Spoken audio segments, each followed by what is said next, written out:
Hey guys, today I'm going to show you how to delete an administrator account that seems impossible to remove through regular control panel methods. Let's get started. First, head to the control panel, then navigate to User Accounts and select Manage Another Account. Here, you might see the administrator account you want to delete, but there's no option available to delete it.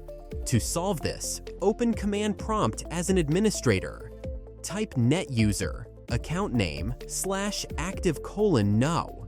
For instance, if the account name is administrator, the command would be netuseradministrator /active:"no". This deactivates the account. Once the command executes successfully, close Command Prompt, reopen the control panel, and navigate back to User Accounts and then Manage Another Account. You'll notice the account has been removed successfully. Now, to ensure all associated files are deleted, head to the user directory. You might find leftover files related to the deleted account. Delete these files manually or move them to the recycle bin for deletion.